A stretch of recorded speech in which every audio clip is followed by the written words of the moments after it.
Assalamualaikum warahmatullahi wabarakatuh. Perkenalkan, nama saya Arina Hasbana, NIM 2120117. Saya sebagai moderator dari kelompok 11 yang beranggotakan Dila Anggriani dengan NIM 2120114 dan saudari Rizky Amalia dengan NIM 2120266. Materi hari ini yang akan kami bawakan yaitu berjudul Hadis sebagai Sumber Ajaran Islam. Pengertian hadis.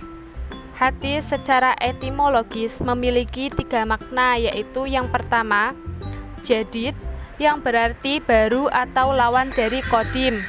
Yang kedua, qorib, yaitu dekat atau yang belum lama terjadi. Yang ketiga yaitu warta. Warta adalah sesuatu yang dipercakapkan dan dipindahkan dari seseorang kepada seseorang yang lain. Hadis secara terminologis menurut ahli hadis yaitu seluruh perkataan, perbuatan, dan hal ihwal tentang Nabi Muhammad SAW. Sedangkan menurut yang lainnya ialah segala sesuatu yang bersumber dari Nabi, baik yang berupa perkataan, perbuatan, maupun ketetapannya. Dalam sebuah hadis memiliki 3 struktur yang mendasari, yaitu yang pertama, sanad hadis. Sanad hadis yaitu berasal dari kata sanada yasnudu yang berarti sandaran, atau sesuatu yang dijadikan muktamad, yaitu orang-orang yang menghubungkan kepada matan hadis. Yang kedua, matan atau al-matnu hadis. Al-matnu hadis adalah beberapa lafal hadis yang membentuk beberapa makna. Biasanya, matan terkenal dengan isi dari sebuah hadis. Yang terakhir yaitu rawi hadis. Rawi adalah orang yang meriwayatkan atau memberikan hadis atau nakli al-hadis. Contoh hadis. Bismillahirrahmanirrahim. An Abi Hurairah radhiyallahu an qala ma aba an nabiyyu sallallahu alaihi wasallam ta'aman qattu in astahahu aklahu wa illa tarakahu, yang artinya Abu Hurairah menerangkan bahwa Rasulullah Shallallahu Alaihi Wasallam tidak pernah mencela suatu makanan apapun. Jika beliau doyan maka memakannya, dan jika tidak maka beliau tinggalkan. Hadis riwayat Bukhari. Jadi, struktur hadis di atas yang pertama yaitu sanad hadis. Menurut hadis di atas, yang menjadi sanad adalah Abu Hurairah. Yang kedua yaitu matan hadis.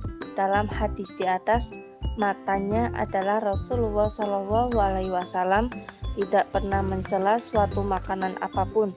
Jika beliau doyan, maka memakannya, dan jika tidak, maka beliau tinggalkan. Yang terakhir yaitu rawi hadis. Dalam hadis di atas, rawinya adalah Bukhari. Kedudukan hadis. Menurut jumhur ulama, kedudukan hadis menempati posisi kedua setelah Al-Quran. Karena hadis merupakan penafsiran Al-Quran dan umat Islam diwajibkan mengikuti hadis sebagaimana diwajibkan mengikuti Al-Quran. Dari dalam hadis berbunyi, Bismillahirrahmanirrahim. Taraktu fikum amroini lam tabillu ma tamassaktum bima kitaballahi wa sunnata rasulihi, yang artinya, aku tinggalkan 2 pusaka untukmu sekalian yang kalian tidak akan tersesat selagi kamu berpegang teguh pada keduanya, yaitu berupa kitab Allah dan sunnah Rasulnya. Sedangkan dalil Al-Quran berbunyi, A'udzubillahi minasyaitonirrajim. Bismillahirrahmanirrahim. Wama atakumur rasulu fahuduhu wama nahakum anhu fangtahu wattaqullah innallaha syadidul iqab, yang artinya, apa yang diberikan Rasul kepadamu maka terimalah, dan apa yang dilarang bagimu maka tinggalkanlah, dan bertakwalah kepada Allah. Sesungguhnya Allah sangat keras hukumannya. Selanjutnya yaitu fungsi hadis. Yang pertama, bayan at-taqrir, yaitu menetapkan dan memperkuat apa yang telah diterapkan di dalam Al-Quran. Yang kedua, bayan at-tashri, yaitu mewujudkan suatu hukum atau ajaran-ajaran yang tidak didapati dalam Al-Quran. Yang ketiga, bayan at-tafsir, yaitu memberikan rincian dan tafsiran terhadap ayat-ayat Al-Quran yang masih mujmal, dan memberikan persyaratan ayat-ayat yang masih mutlak, juga memberikan penentuan khusus ayat-ayat Al-Quran yang masih umum. Yang keempat, bayan an-naskah, yaitu dalil syara' yang menghapus ketentuan yang telah ada karena datangnya kemudian. Perbandingan Al-Quran dan hadis. Al-Quran adalah kalamullah yang diwahyukan Allah melalui malaikat Jibril. Sedangkan hadis berasal dari Rasulullah SAW sendiri. Membaca Al-Quran hukumnya ibadah dan sah membaca ayat-ayat di dalam sholat. Sedangkan hadis tidak demikian. Seluruh ayat Al-Quran diriwayatkan oleh Rasulullah SAW secara mutawatir.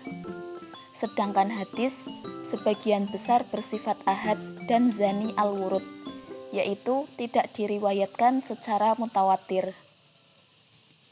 Al-Quran memiliki hukum dasar yang umumnya bersifat mujmal dan mutlak, sedangkan hadis ada ketentuan-ketentuan pelaksanaannya.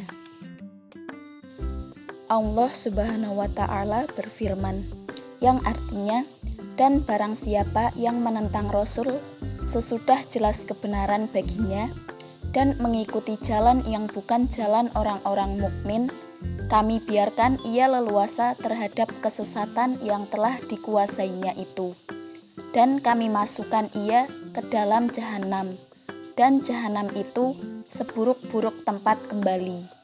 Quran Surat An-Nisa ayat 115. Terima kasih yang sudah menonton video ini. Semoga yang kami jelaskan dapat dipahami secara keseluruhan. Saya mewakili dari kelompok 11 meminta maaf apabila ada kesalahan saat menjelaskan materi. Terima kasih dan sampai jumpa. Wassalamualaikum warahmatullahi wabarakatuh.